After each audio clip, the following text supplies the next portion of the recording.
दोस्तों, क्या होगा अगर आप अपनी फैमिली से दूर किसी सुनसान जगह में बर्फीले तूफान में फंस जाते हैं और सिर्फ एक जानवर ही आपका सहारा होता है। आज की कहानी ऐसे ही एक इंसान और जानवर की है जो मुसीबत में एक दूसरे का सहारा बनने की कोशिश करते हैं। तो देर न करते हुए कहानी को शुरू करते हैं। Cult inside presenting alpha. Movie की शुरुआत में हमें 20,000 साल पहले का यूरोप दिखाया जाता है, जहाँ ताओ नाम का एक आदमी अपने कबीले के साथ मिलकर शिकार के लिए जंगली भैंसों के झुंड पर हमला कर देता है। भैंसों का झुंड उनकी ओर तेजी से आगे बढ़ रहा था और इधर से कबीले वाले हाथ में भाला लिए तेजी से आगे आ रहे थे। सभी ने भाला फेंकते ही भैंसों का झुंड उल्टी दिशा में भागने लगा, जहां पर एक खाई थी और सभी भैंसे वहां से कूद गए, जो कि कबीले वालों का ही प्लान था। लेकिन एक भैंसा सीधा तेजी से ताऊ के बेटे केड़ा की ओर आ रहा था। भैंसे ने केड़ा को जोर से मारकर नीचे गिरा दिया था और अगले ही पल में उसे अपने सिंग से घसीट कर ले जा रहा था कि तभी ताऊ भाला लेकर उस भैंस को मार देता है। लेकिन फिर भी वो भैंसा केड़ा को खाई की ओर ढकेल देता है। अब यहाँ से सीन कट होकर एक हफ्ते पहले का सीन दिखाया जाता है, जहाँ उनके कबीले के कुछ जवान लड़के पत्थरों से एक नुकीला हथियार बना रहे होते हैं।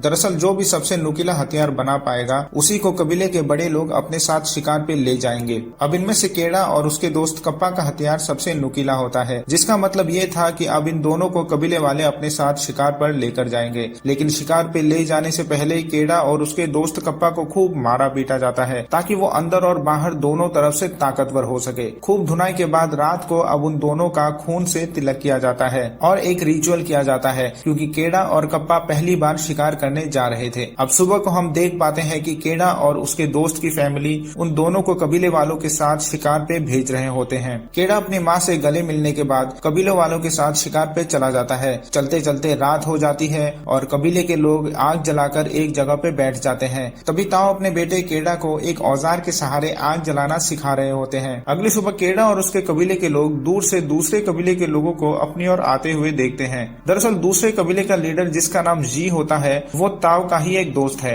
इसके बाद दोनों कबीले के लोग आपस में मिलकर शिकार के लिए आगे बढ़ते हैं। रास्ते में उन्हें पत्थरों से बना हुआ एक ढांचा दिखाई देता है, जो उनके पूर्वजों ने बनाया था। इस तरह के पत्थरों के ढांचे उनके पूर्वजों ने कई जगहों में बनाया था, ताकि इसकी निशानी से उन्हें पता चल सके कि वो सही दिशा में जा रहे हैं। हल्का सा अंधेरा होते ही उन्हें एक जंगली सुअर दिखाई देता है। तभी उनके कबीले का एक आदमी उस जंगली सुअर को भाले से जख्मी कर देता है। अब ताऊ अपने बेटे केड़ा के हाथ में चाकू देकर उस सुअर को मारने को कहता है, लेकिन केड़ा उसे नहीं मारना चाहता था। तभी ताऊ केड़ा से चाकू छीनकर उस सुअर को मार देता है। अब रात के सीन में हम देख पाते हैं कि सभी अपने शिकार का मजा ले रहे थे कि तभी उन्हें पीछे से किसी जंगली जानवर की आवाज सुनाई देती है और सभी एकदम से चौकन्ने हो जाते हैं। आसपास कुछ न दिखाई देने के बाद सभी फिर से रिलैक्स होकर बैठ जाते हैं। लेकिन उसी वक्त पीछे से अचानक एक शेर आ जाता है और केड़ा के दोस्त कप्पा को उठाकर ले जाता है। कप्पा की मौत के बाद सारे कबीले वाले उसको श्रद्धांजलि देने के लिए पत्थरों से एक ढांचा बनाते हैं। दरअसल आमतौर पर कबीले में से किसी आदमी के देहांत के बाद ये लोग पत्थरों का ढांचा बनाकर एक रिचुअल करते हैं। अब रात के सीन में हम सारे कबीले वालों को एक गुफा के अंदर बैठे हुए देखते हैं, जहाँ ताऊ और केड़ा दोनों अपने हाथों में एक निशान जैसा बनाते हैं। ताऊ केड़ा को बताता है कि उनके पूर्वज भी इसी तरह का निशान बनाते थे, ताकि वो आकाश में तारों को देखकर इस निशान के सहारे अपने घर वापस लौट सके। सुबह अब शिकार पे निकलने के बाद उन्हें भैंस का गोबर दिखाई देता है, जिसे देखकर वो शिकार के लिए तैयार हो जाते हैं। यहाँ से अब सीन कट होकर हमें प्रेजेंट सीन यानी कि कहानी की शुरुआत का सीन दिखाया जाता है, जहाँ की एक भैंसे ने केड़ा को खाई में ढकेल दिया था। केड़ा दरअसल खाई से नीचे नहीं गिरता, बल्कि पत्थरों को पकड़े लटका हुआ था